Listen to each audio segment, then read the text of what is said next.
The great chasm between the thinker and the herd is not a mere social distance. It is an ontological divide, a rupture in being itself. Intelligence does not merely know more. It sees differently. It feels differently. It suffers differently. While the herd grazes on the surface of things, content with appearances, guided by convention, soothed by repetition, the thinker is driven, often against his own comfort, to penetrate the veil. To think is to wound the illusion. To see is to destroy the dream. The intelligent man, by his very nature, offends the world he was born into. Most people do not want truth, they want comfort. They want the warmth of belonging, the safety of shared assumptions, the soft blanket of unexamined life. Intelligence threatens this. It questions, doubts, scrutinizes, and, worst of all, it refuses to bow. The thinker looks around at the rituals of the many and sees puppetry, superstition, instinct dressed as wisdom. He asks, why must it be so? And in doing so, he removes himself from the chorus. They sing their hymns in unison, he listens in silence. And so the herd turns on him. It is not hatred that moves them first, but fear. For the presence of a thinker is the presence of a mirror that reflects not their virtues, but their cowardice. In the eyes of the intelligent man, the herd sees their own smallness. They feel judged, even if the thinker speaks no word of judgment. His very being is an indictment. His solitude is mistaken for arrogance. His questions are misread as attacks. The more he ascends, the more isolated he becomes. Not because he chooses to isolate, but because he becomes unrecognizable to the many. The herd celebrates unity, but unity requires obedience. It feeds on consensus, thrives on compromise. Intelligence, true intelligence, is the enemy of such peace. It does not seek compromise, it seeks clarity. It does not fear the consequences of truth. It would rather stand alone in fire than kneel in the comfort of a lie. But in doing so, it invites the flames. The herd, feeling the stability of their shared delusion cracking, rushes to restore order, not through reason, but through exclusion. The thinker must be cast out, mocked, misunderstood, or, when all else fails, ignored into silence. Yet the thinker persists because he is possessed, not by pride, but by a compulsion. To see the world and not examine it is a betrayal of one's own being. To accept the words of others without turning them over in the mind is to live half blind. The intelligent man suffers precisely because he cannot help but think, and the more he sees, the more alien the world becomes. Language itself begins to feel foreign, full of lies disguised as wisdom, slogans mistaken for insight. The thinker must invent new words, forge new paths, speak in riddles not to confuse, but to liberate. But the herd, bound to the known, hears only madness. There is a cruelty in intelligence, not because it seeks harm, but because it reveals what others work so hard to bury. It shines light where others prefer darkness. And light, though pure, is blinding to those accustomed to shadows. The thinker becomes the foreigner in his own land, the exile in his own time. And yet he is freer than any of them, for he is not bound by the chains of shared illusions. He may walk alone, but he walks upright. The herd, for all its warmth, offers no elevation. It moves in circles. It fears the heights. The thinker, driven ever upward, finds fewer and fewer companions as he ascends.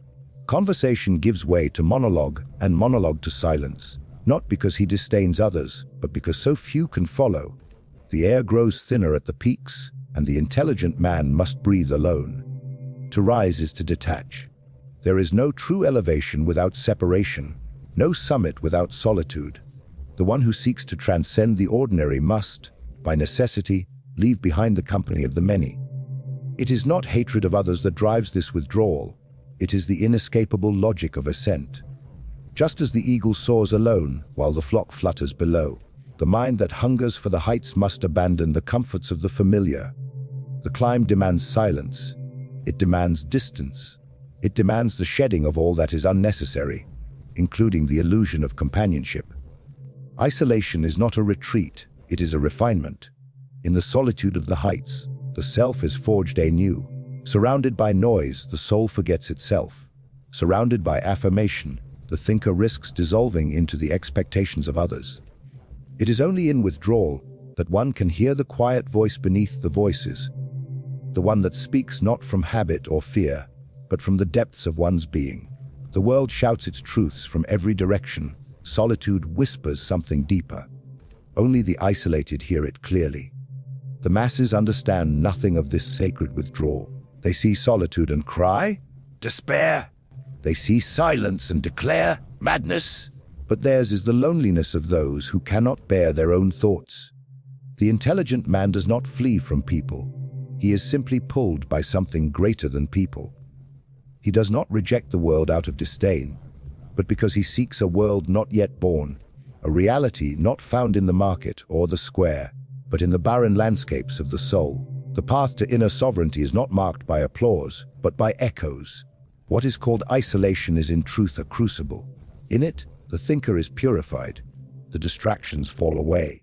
The false gods are slain. The borrowed ideas are returned to their owners. In this desert of the self, there is no one left to impress, no doctrine left to obey, no mask left to wear. And in this stripping away, something begins to emerge, not a better version of what others want, but a truer version of what one is. The ascent is not an improvement in the eyes of society. It is an act of betrayal against it. For to become oneself is to betray all that was imposed. The ritual of isolation is not without suffering. There are nights when the silence is unbearable, when the weight of one's thoughts presses like a mountain upon the chest. There are days when the absence of understanding feels like exile without end. But this suffering is not weakness. It is the fire that tempers the steel. The soul is not broken in solitude, it is burned into brilliance. What emerges from the ashes is no longer a seeker, but a sovereign, no longer a participant in the games of the many, but a witness to their origin. To be alone is not to be without. It is to be full of something that others cannot yet recognize. It is to carry a vision that has not yet taken form.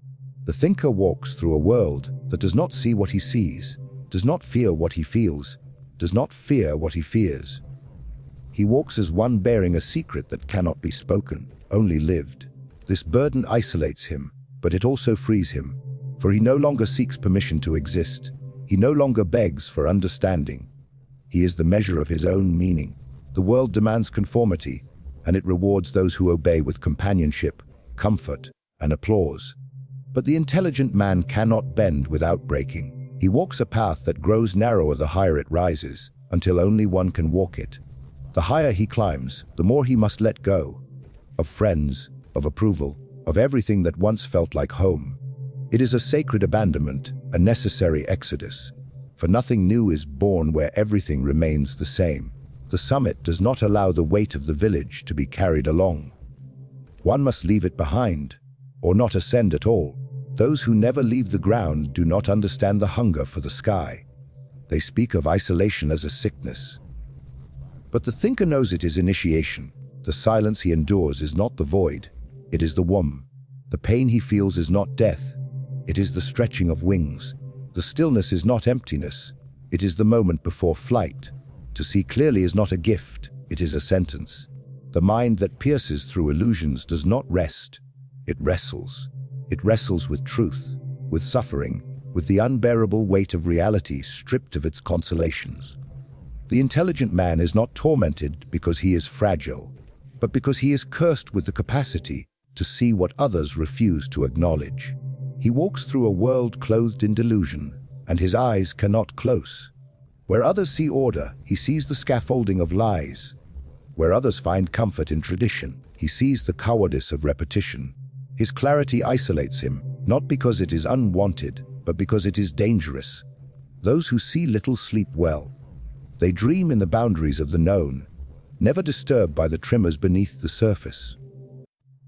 Their questions are shallow because their answers are predetermined. They are content to drift, unaware of the currents that pull them.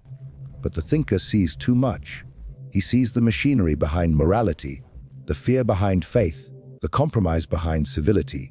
He sees how institutions stand not on virtue, but on avoidance. And he knows that speaking such things aloud turns admiration into suspicion. No one thanks the man who breaks the spell. This depth of vision becomes a burden not because it is false, but because it cannot be shared. Language breaks under the pressure of what he knows. Words, those brittle tools of consensus, fail to contain the weight of his insight. He tries to speak, but others hear exaggeration, arrogance, or madness. And so he grows silent, not out of pride, but exhaustion. To speak truth to those who cannot bear it is not heroic, it is futile. And the more he sees, the more he is severed from the world of common speech. His truths are no longer social. They become sacred, private, and unbearable. The burden is intensified by the constant proximity to contradiction. The intelligent man sees how people declare virtue while acting from fear, how they claim freedom yet obey blindly, how they cherish peace but are built by violence. He sees how every ideal is haunted by its opposite, how light casts shadow, how love conceals possession, how progress masks decay. This is not cynicism, it is lucidity, and lucidity is a kind of agony, for it removes the protection of belief. There is no refuge left in ideology, no safe harbor in certainty. He does not disbelieve because he is empty, but because he has seen too deeply to be deceived. Such vision is isolating because it demands the abandonment of comfort. Others bond over shared illusions. They find kinship in their collective blind spots. To belong is to not ask. To be accepted is to smile and nod. But the intelligent man cannot perform this ritual. His face betrays the lie even when he is silent. His presence unsettles the balance. He does not intend to provoke, but his very being is a disruption. The group senses the threat in him, and so it excludes him. He is not hated for what he says. He is hated for what he sees. There is no rest in this condition. Even beauty becomes suspect. The intelligent man cannot enjoy the flower without sensing its decay. He cannot hear the music without knowing the silence it tries to fill. He cannot love without knowing how fragile and contingent love is. And yet he loves more deeply for that very reason, because he does not lie to himself about permanence. His tragedy is that even joy is seen with full awareness of its passing. He drinks from the cup knowing it leaks, but he drinks all the same. This is the nobility of his suffering. It is lucid, not deluded. And beneath all this, there is the abyss. Not a place, but a realization. The more the thinker sees, the more he recognizes the absence of final meaning. The world does not explain itself. It unfolds in chaos, in contradiction, in cruel repetition. The abyss is not something he finds. It is what remains when all lies are stripped away, and it gazes back. It tests his strength, not by challenging his beliefs, but by offering him none. The herd turns away from the abyss. They call it madness, nihilism, danger. But the thinker cannot look away. His eyes are open, and they cannot close.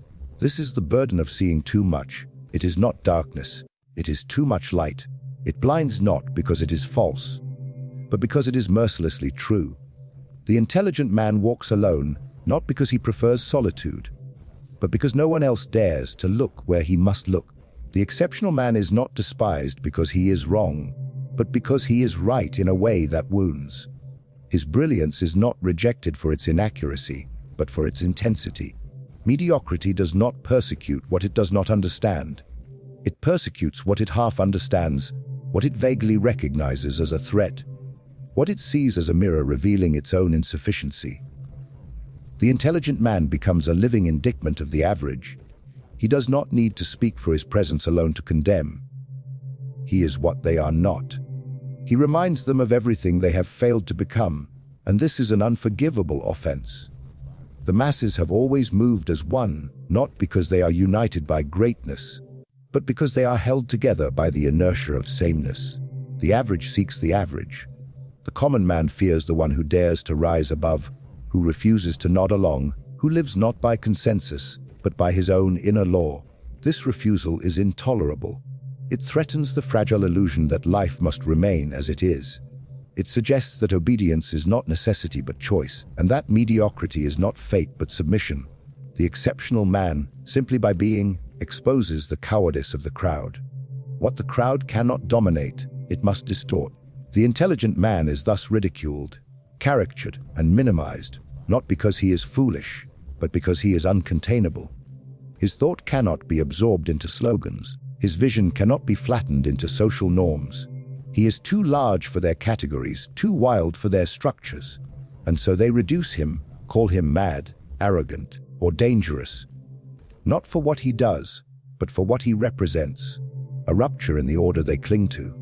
He is the question mark at the end of their sentence. They long to erase him so the period can return.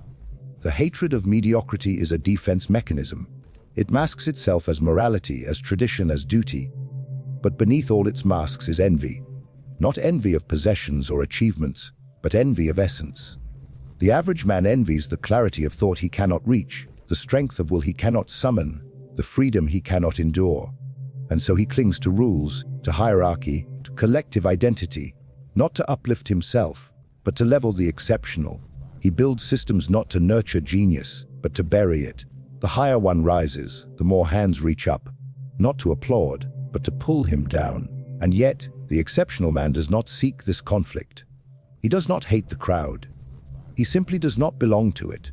He walks apart not out of disdain, but because his direction is different. His values are forged in solitude, not inherited from the mob. But the crowd interprets this difference as betrayal. In their eyes, to not conform is to declare war. To create outside the system is to attack it. They do not ask why he leaves. They only feel the wound of his absence. And so they brand him a heretic, a dissenter, a traitor to the collective comfort. This hostility is most vicious when the exceptional man is silent. When he speaks, they can argue. When he acts, they can react. But when he simply is, when he does not seek their approval, when he lives as though their standards are irrelevant, they are left with nothing but their own inadequacy. His silence becomes thunder. His detachment becomes insult. His freedom becomes blasphemy. The average man is most threatened not by revolutionaries who shout, but by visionaries who no longer care to explain themselves. In this climate, the intelligent man must walk carefully. If he reveals too much, he invites wrath. If he hides, he suffocates. He lives in tension between the need to speak truth and the knowledge that truth is unwelcome. He must either become a prophet and endure exile, or become a shadow and preserve his peace. Either way, he is not of the world around him. He lives on the boundary, seeing what others cannot, carrying what others will not, becoming what others fear. And this fear, masked as hatred, becomes the constant companion of the exceptional. It dogs his steps, not because he has done wrong, but because he dares to be right in a way that disrupts. The mediocre can forgive failure, but not brilliance. They can accept error, but not truth that burns. The intelligent man does not merely disagree with the world, he shames it. Not intentionally, but inevitably. His existence is a reminder of another possibility, one the masses secretly know they have refused. Creation does not emerge from the noise, it rises from the depths of silence. The act of creating, of truly bringing forth something that did not exist before, is not a social event. It is not born in the marketplace, not forged in the chatter of approval or the gaze of spectators. Creation is a solitary labor, a confrontation between the soul and the void. The intelligent man, if he is to create, must first withdraw. He must sever the bonds that tie him to the clamor of the herd, not out of contempt, but because the herd cannot help him. It is not in their interest to birth the new, only to repeat the old. To create is to speak in a language no one yet understands. It is to hear a music that has not yet been composed, to see a shape that has no name. The creator walks ahead of the age. He does not mirror the world, he challenges it. He does not echo sentiments, he reconfigures them. And in doing so, he becomes incomprehensible to those around him. Before his work can be admired, it must first be hated. Before it can be accepted, it must be exiled. The crowd demands familiarity, creation offers disturbance. What is new is never welcomed as a gift. It is first received as a threat. Solitude is not the condition of the creator's choosing, it is the price he must pay. The act of turning inward, of descending into the abyss of the self, is not romantic, it is ruthless. There are no companions in this descent, no helping hands. There is only the self, stripped of roles, of affirmations, of applause. The creator must face what most flee from: the absence of meaning, the abyss of choice, the terror of originality. He must build with no blueprint, speak with no vocabulary, walk with no path. His solitude is not a retreat. It is the forge in which his creation is tempered. This solitude is not merely physical, it is metaphysical. The creator is alone even in company. He sees the world through a different lens. hears beneath the noise, thinks beyond the permitted. He cannot share his process, only his product. And even then, he must endure the world's delay. The masses understand only after the work is complete, after it has been softened by time and stripped of its threat. Until then, the creator is alone with his vision, sustained not by praise but by necessity. He creates because he must, not because he is asked. The world speaks of inspiration as though it were a blessing. But inspiration is a wound. It splits the soul open. It demands to be answered. It torments the mind until form is given to the formless. The creator suffers not because he is weak, but because he is inhabited by something stronger than himself. He is possessed by the unborn, haunted by the possible. He is not a master but a servant to his vision, and that servitude requires silence, distance, and sacrifice. To create is to be consumed. In the process of creation, all external measures collapse. Success becomes irrelevant. Approval becomes noise. Time ceases to be linear. The creator enters a realm where only essence matters. He is no longer a member of society. He is an agent of transformation. And transformation, by its very nature, cannot be communal. It is solitary. The chrysalis cannot be shared. The metamorphosis must happen in secret, in darkness, in the absence of voices. Even when the work is complete, the creator returns changed. He no longer fits into the world as he once did. The solitude that enabled the work lingers in his being. He is not as he was before. The act of creation has marked him, exiled him from the comfort of simplicity. He carries the scar of knowing that true creation is alien to the ordinary, that it demands everything and gives nothing back, that the reward is not peace, but clarity. Others celebrate creation, but they do not understand its cost. They see the result and call it genius. They do not see the isolation, the labor, the madness that birthed it. They do not see the nights when the mind would not rest, when the soul screamed for form, and the body trembled under the weight of becoming. The creator is admired from a distance precisely because he walks where others cannot follow. The path of creation wins through terrain too steep for comfort, too silent for company, too wild for agreement. To walk the path of intelligence is to accept a life marked not by applause, but by distance. The one who sees too clearly, thinks too deeply, and dares to create from the root, rather than the surface, must bear the weight of estrangement. The world does not reject him because he is wrong. It rejects him because he is a reminder of what it chooses not to become. His isolation is not a failure, but a necessity. It is the cost of clarity, the toll for freedom, the silence in which true thought is born. He does not belong, not because he lacks the desire, but because he exceeds the frame. And in this exceeding, he stands alone, not above, not below, but beyond.